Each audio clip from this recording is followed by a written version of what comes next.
Hey guys, what is up? My name is Eric, also known as Aviator, coming to you live once again from my home here in Central Florida.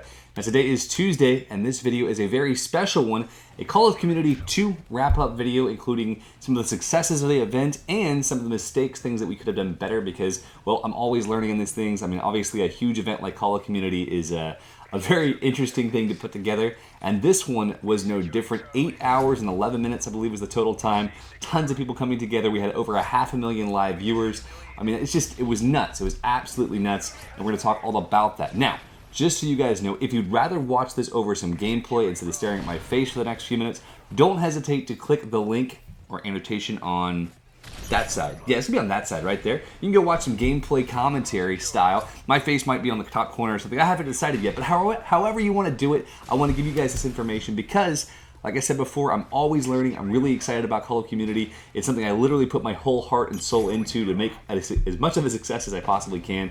But every single time we do this, there's always a lot of things we can learn from it, and I'm hoping we can do that this time as well. So, first and foremost, guys, thank you all so much for being a part of this. Thank you all so much for being a part of this community, for doing so many great things. Obviously, with a community as large as ours, we had 26.8 million subscribers represented by the people who were involved in this event, and that's just an astounding number. It's insane. And we had 500,000 of you guys show up live, and that's also insane to think about. I can't believe the amount of support we saw from Twitter and Facebook and just people who are passionate about this. So first and foremost, thank you all for being here. Thank you all for being a part of the community, for donating, for raising over $18,000 for Thirst Relief International. We would hope for a lot more, but we ended up having some issues with corporate donators and whatnot, which is where the majority of our money has to come from. Obviously, people like you and I can donate a few dollars here and there. We're able to do some really good stuff, but the people who have corporate backing, who are actually able to do some advertising on this, is where the majority of the money will come in the future. So our hope is that when we get more and more of you guys watching these events, we'll be able to draw more attraction for those people who are corporate sponsors, people who really want to make a big impact in the gaming marketplace because, well, we gamers are freaking awesome and we like to spend our money on good things. And if we can get a win-win for corporate sponsors to give donations to a 501c3 corporation, so it's all nonprofit, they actually get money back on their taxes and are able to advertise to people like you and me, it's a win. So that's our goal for the next event, is to get more corporate sponsorship. And anyway, let's talk a little bit about the things that went wrong. Now, obviously, this is an event that I put together, this time pretty much on my own. The previous event was hosted by myself, but it was actually organized by Pirate Puncher, Juicer, and myself, and we had a lot of backing from a whole bunch of people because it was all put together in just 5 days. This time around, it wasn't quite as exciting because we had more time to put things together. There was a lot more history with it. People knew what to expect. So I ended up doing most of the work myself, and that was my failing. I gotta tell you guys, all the little issues that went wrong with this event, the timing of things, the lack of understanding of the rules beforehand in the lobbies. There were some issues that happened, especially early on in the stream, that were my fault. I'll take full blame for them, guys, full responsibility.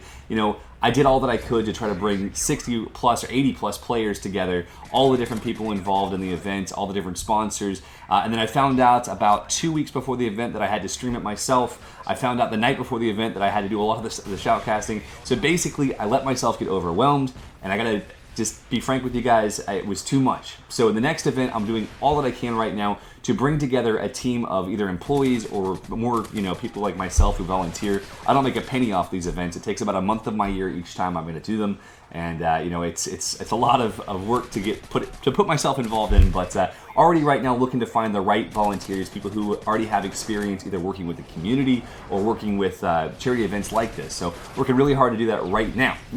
So that's the first thing.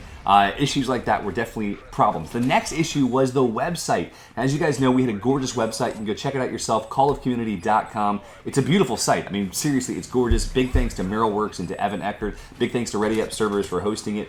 Simple fact of the matter is, guys, we broke it. In fact, we didn't just break our website. We broke the internet. Twitter went down during our event. The chip-in app that we were using to collect payments or donations from people, that went down. I've never seen that go down from any other event, but we broke it. No one was able to donate whatsoever because we sent so much traffic to it at once that we actually killed their servers. We killed the charity that we were promoting. We killed their website. In fact, I think it might still be down. It was down for like 40 hours last time I looked. So thirstrelief.org, if you guys want to go check them out. We crushed the internet. We gamers are so awesome.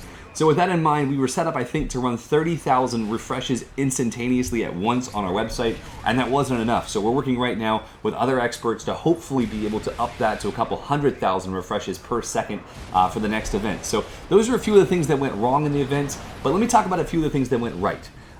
We had such an incredible outpouring of support from the community. People like you who were just willing to be involved early on, who were willing to play through a huge bracket. We had 1,024 different 4-man teams play through the 360 Icons tournament.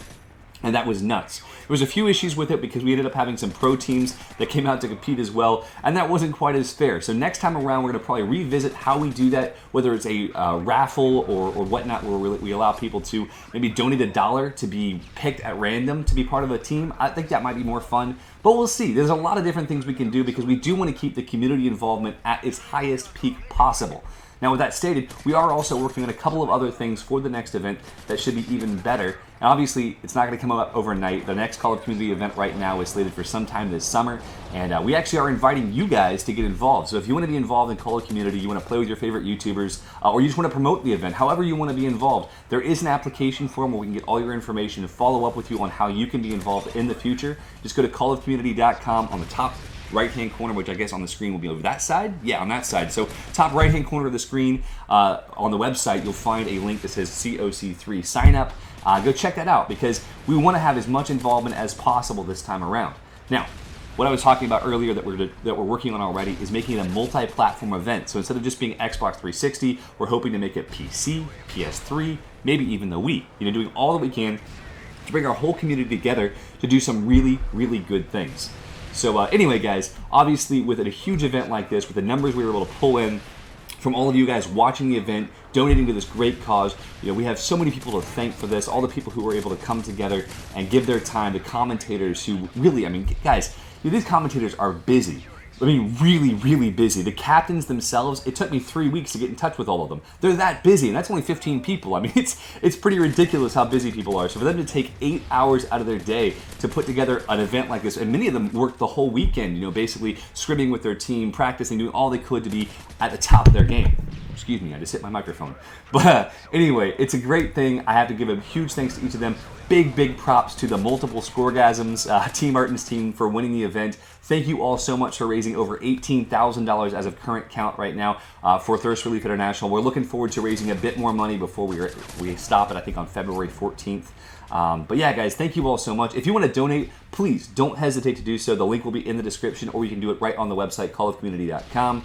And yeah, that's our quick recap, I guess, guys. There'll be more information soon. I actually am hoping to bring on the president of Thirst Relief to kind of share with you guys what they're doing with the money. That should be here on this channel sometime in the next week or two. And yeah, it's good stuff, guys. So looking forward to Call of Community 3. I'm looking forward to looking at all the mistakes that were made in this event that I really tried to do too much myself, and hopefully changing those things up for the next one. So that's it for me, guys. Look for more content on my channel, kind of going back to what we used to have. We were only 3 gameplay videos a week and 3 adventure videos. I got some sick skydives and kiteboarding and just really cool stuff that you guys haven't seen yet coming very, very soon. And yeah, I am done making this longer. So have a great day. I'll talk to y'all soon. Thanks again for watching. Thank you for supporting Call of Community 3 and for letting me be a part of this incredible community. I'll talk to y'all later. Bye.